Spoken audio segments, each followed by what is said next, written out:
ケロの眠りラジオへようこそ。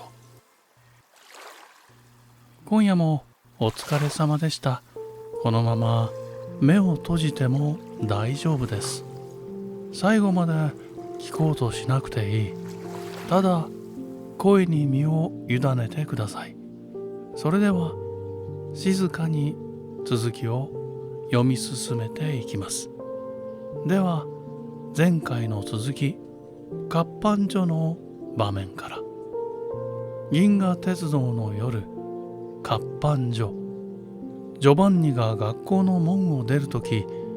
同じ組の78人は家へ帰らず、カンパネルラを真ん中にして校庭の隅の桜の木のところに集まっていました。それは今夜の星祭りに青い明かりをこしらえて川へ流すカラスウリを取りに行く相談らしかったのです。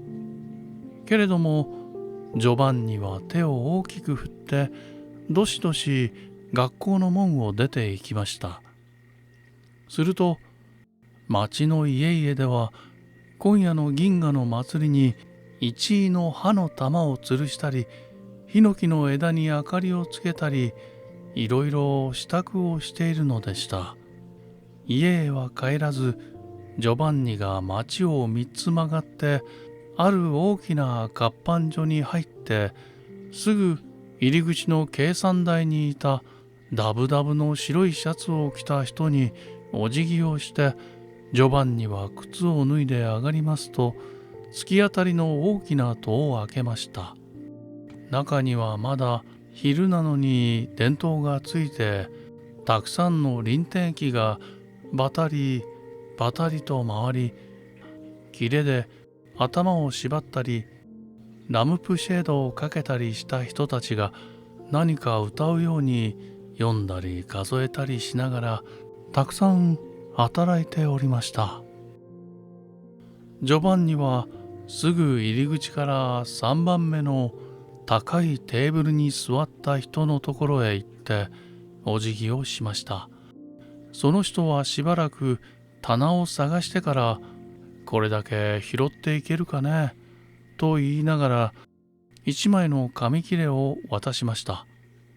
ジョバンニはその人の託しの足元から一つの小さな平たい箱を取り出して、向こうの電灯のたくさんついた立てかけてある壁の隅のところへしゃがみ込むと、小さなピンセットでまるで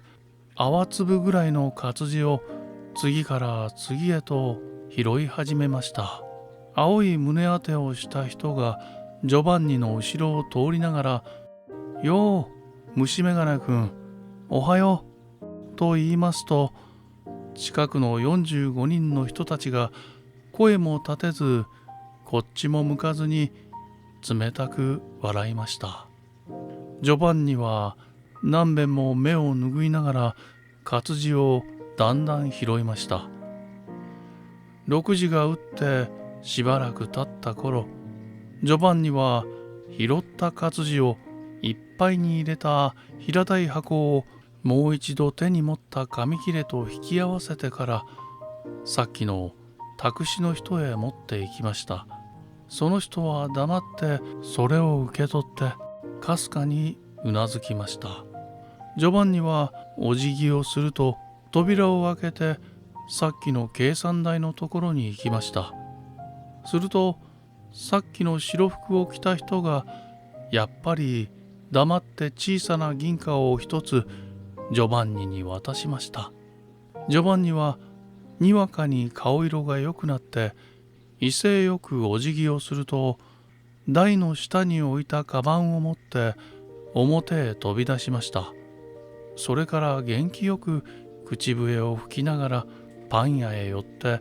パンの塊を一つと角砂糖を一袋買いますと一目散に走り出しました。物語はこの後ジョバンニの家へと続いていきます。その続きはまた次の夜に。今夜はここまで。どうかこのままゆっくりと目を閉じてください。今日の疲れが静かにほどけていきますように。呼吸を一つゆっくりと安心して眠って大丈夫ですよ。おやすみなさい。それは優しい夜でした。